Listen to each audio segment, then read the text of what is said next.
Good morning, everybody. Okay, the main challenge. Can I work the machine? Fantastic. Well, starting with your last slide, actually, I was, of course, the incredible image that dominates Rio of Jesus, and it sort of puts me in mind, really, that this is time to make a confession to you all. That actually, 20 years ago, when the world first descended on Rio, I have to admit, I don't think I'd ever heard of climate change. In fact, I have to confess, I used to laugh at my mother, who used to tell me that it used to be colder when she was a child growing up in Somerset, and they used to be able to skate on the canals all the time. And I have to admit, I scoffed at her. I also have to confess, 20 years ago, I would have laughed at the idea of business being a key player in the drive for sustainability. I would have said it was a load of greenwash, that it was CSR plus HR equals PR, and businesses weren't engaging properly. Likewise, I have to say, many businesses were also laughing at smallholders and saying that they were a relic of a bygone age who would be swept aside by the march of productivity, and were splitting their sides at the idea of this new organisation that was actually founded 20 years ago called the Fairtrade Foundation, that was trying to put equity back into trade. And indeed, many businesses and us, the public, were very busy enjoying, if not a free lunch, then at least a very cheap lunch, subsidised by farmers and workers in developing countries, and actually also at the price of the environment. So I think it is helpful to think how far we've moved since then in those 20 years. How much has changed that now climate change is right up there at the top of our agendas, that smallholders have at last again taken their rightful place at the top of agendas, that NGOs are wearing suits and businesses have loosened their ties, and we're all sitting round together to think, how can we together find solutions, also with government providing key frameworks, but ourselves as businesses, as NGOs, as farmers and workers in the developing world, also driving things forward ourselves. And I'm very pleased to say that actually, if you are one of the lucky people who has a ticket to the Olympics, you will be able to enjoy completely fair trade tea and coffee, bananas and sugar and oranges, and even some of the wines, if you're very lucky, as a symbol, if you like, of just how far we've gone in those 20 years. And so I think we must make sure that whatever the regulatory outcome, which absolutely I couldn't agree more is the key thing we need to look to Rio for, we also use Rio as a platform to springboard the next set of policies that we need. And within that, it's absolutely critical that we're joining together, if you like, the different bits of global policy that we need. As you say, the worry is that we have over here the Millennium Development Goals and over here the Sustainable Development Goals. And what we absolutely have to make sure we're doing is finding a way to tackle the environmental challenges we face, but in a way that puts equity at its heart. So we're also tackling the scourge of poverty. And I guess that is above all else where I believe the smallholders can come in and can help really be part of a big solution to finding fair green growth that does put equity at its heart, because if you start with the smallholder and work up, you will find more sustainable solutions, both to tackling poverty and to tackling the environmental challenges.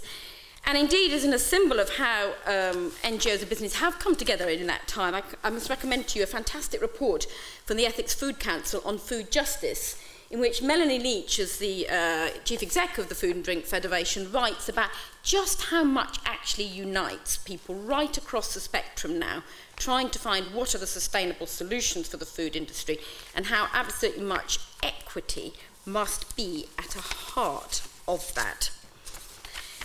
And as the Secretary of State pointed out, of the 1 billion hungry people today, half are small family farmers. And so they really do hold the key to their communities. And in 2010, when the food crisis sort of first really hit the headlines here, and everyone was suddenly thinking that maybe the bonzana we'd enjoyed for 40 years wasn't going to go on forever, I was in Kenya, and I met a tea smallholder who had seen a slight increase in the price of her tea. It had risen very slightly, by about, say, 10% for her. But it was completely cancelled out by the fact that the price of maize had risen by 40% and the price of fuel had risen by 40%, which meant that she was then paying that much more for fertiliser as well as paying that much more to get her crop to market.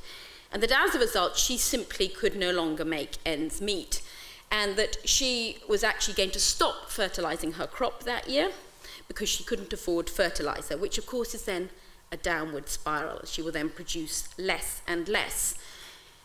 For women like that, tightening your belt is not a metaphor, it's a reality. And on the other hand, women like that hold the key to turning around productivity so long we combine the right measures to support her. And it has to be not only about productivity, but also about fair trade. Because farmers are rational human beings. If they know they're going to get a fairer price, they will have an incentive to grow more. And that is the challenge that we need to find in all our policies, both as government, as businesses and NGOs, is how can we find a way, how can we find those total supply chain solutions that work for you as business because they work with your customers and then work for the farmers as well. And here I wanted to share with you was 3 examples from within Food and Drink Federation members. Firstly, for example, here is Finlay's project, in fact, in Kenya. And Finlays have very large plantations, tea plantations in Kenya, which they found were oases of peace during the election violence that hit Kenya a number of years ago. But they also realised how fragile their position was in the community, and that if they didn't do more to build their links in the community, actually it might not be possible to run tea estates there in 10, 20 years. And so they saw they had an absolute interest to build the prosperity of the surrounding communities as well. And so they set up, with funding from the Department for International Development, in a joint initiative with the co-op, a scheme to bring in smallholder outgrowers so they could sell their tea to the factory, which would process the tea, and then it would become part of the co-op's Fairtrade 99 tea. And so it is a total whole supply chain solution. It's working for the consumer, which gives it a commercial driver for the co-op. It's working for the co-op, then it's working for Finlays, and it's working for the smallholders who, since becoming organised into groups, have now begun to get 30 cents more a kilo for their tea. And now you can be sure they're inspired to go back and improve productivity on their farms. To give another example is from Kwapa Cocoa, a cocoa cooperative in Ghana, which Nick and I were lucky enough to visit together last year. Nick went down a complete storm because it turns out he's born in Ghana. Actually, Nick, I can't remember, what's your name? Kwabene. So everybody just loved the fact that here was the head of a UK chocolate company who had a Ghanaian name and had actually been born in Ghana. And when we visited the cocoa farmers, what you see very starkly, actually, you see it yourself, and the Cadbury's researchers backed it up, that the average age of the cocoa farmer in Ghana is 56. People see no future in growing cocoa if they're not going to get a fair price and a fair return. And so Cadbury's embarked on an ambitious scheme investing £40 million, working with 100 communities, working with government, with NGOs, and crucially with the producer group to see how can we both improve productivity through extension services, through the farmers' own producer groups as well as through government, but also making sure that those farmers are getting a fair price, the premium. And they've invested a substantial amount of that premium in agricultural implements, in extension services to both help improve productivity and also therefore to help drive out poverty among the communities. And to give a last example, this is from Tate & Lyle, all of whose sugar is fair trade, all of their retail sugar is fair trade. We're in a situation now where today 40% of Belize's exports are now fair trade. Critical to that has been Tate & Lyle's partnership with organised sugar holders with the mill in order to supply fair trade sugar. What it's meant is the farmers have then come together and started working together as groups. They themselves have then decided to invest in improving roads, reducing water use, reducing agrochemicals. And because of their improved relationship with the mill, they have now improved productivity by 30%. And it's sustainable because it's driven by the farmers themselves. There are just 3 examples. I could give 300, I could give 30, and many people are here from Nestle to Unilever to Sainsbury's, who are absolute leaders in this field.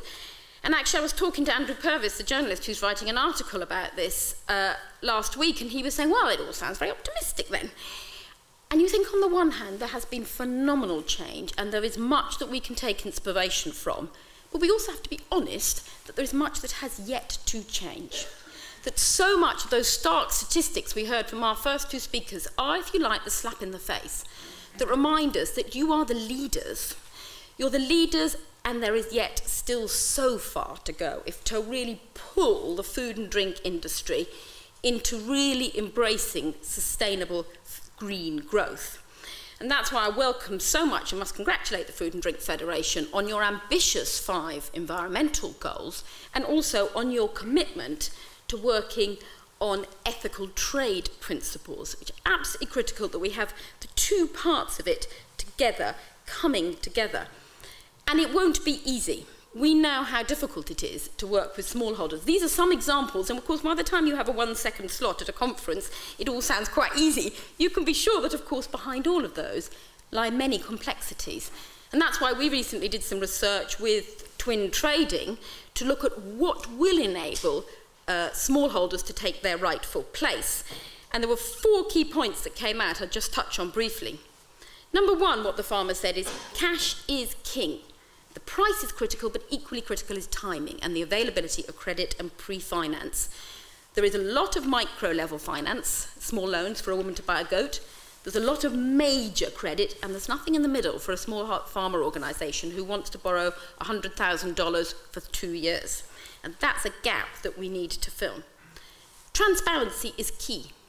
There's a lot of talk now about transparency and traceability down. I need to know where my coffee comes from. I need to know which farmer grew my coffee. There's very little transparency coming the other way for that farmer to see where her coffee went.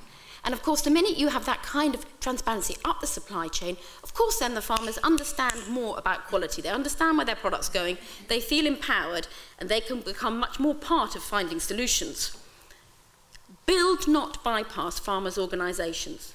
In the rough to productivity, we must not find quick fixes that bypass farmers' organisations. We must supply the technical support farmers need in a way that empowers the farmers' organisations. And critical to that, the farmers said, is engagement with buyers. That all of you engage with them, are partners in helping them find their solutions.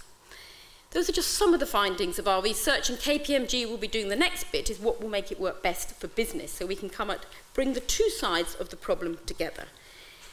And as we seek to find those solutions so we can really put value back into the food and drink, it actually should be a win-win for you above all else, to counter that relentless downward pull of cheaper prices and offering ever cheaper food that leads then to the kind of waste that we've seen. And as we begin to find ways to think, how can we value our food better again, it is absolutely critical that those are total supply chain solutions. That it works for the consumer, but at the end of the day, not only for her. That it works for business, but at the end of the day, not only for you. That it works for the smallholders, but at the end of the day, not even for them. We have to together find the solutions that will work for the farmers' children who will be tilling the land when we get to Rio plus 40. And I hope we can all look back without having to make the kind of confessionals that I started with. Thanks very much.